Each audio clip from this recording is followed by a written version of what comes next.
हे अग्निदेव, हा विधी कोणत्या तिथीला केल्यास काय लाभ होईल ते आपण सांगावे।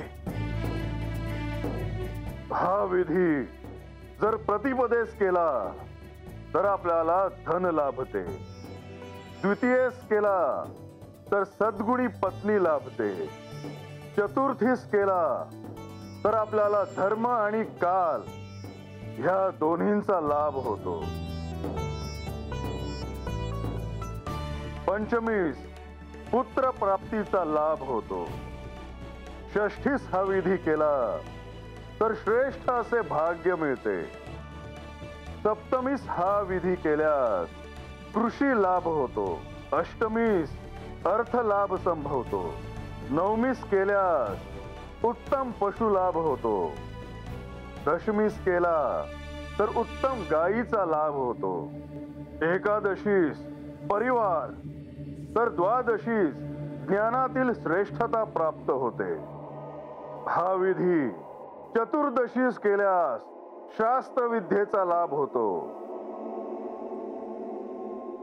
आणि हा विधी अमावस्येस केला तर सर्व काही यांचा लाभ होतो।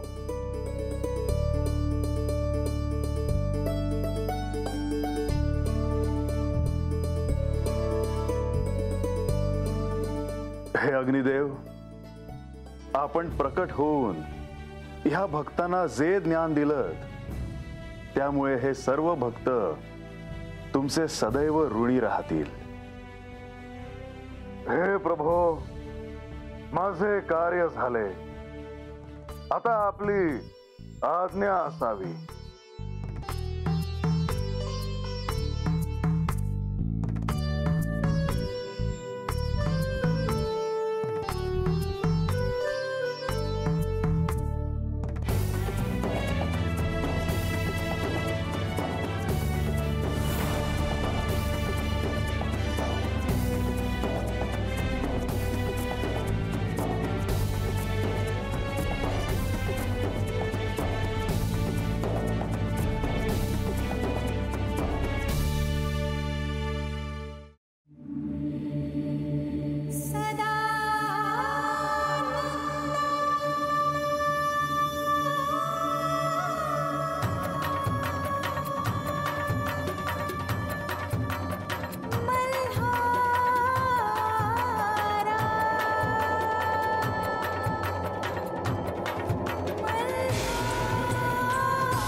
म्हाळसा, तुम्ही अजून जाग्याच? हो, हे तिच्या वाड्यावर गेले आहेत।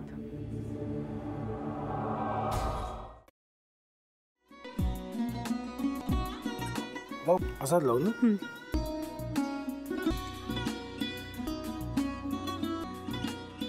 आता आपण ड्राय स्टफ आपण हरीचं सगळे साहित्य टाकायचे।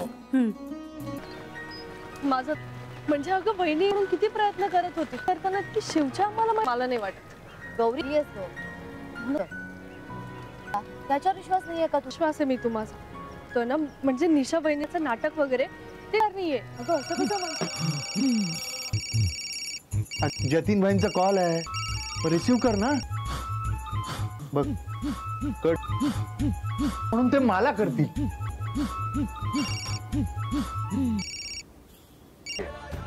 एक होतं, आता मला कळ, तुम्ही दोन दाते बनू हे संकेत आणि हे असतात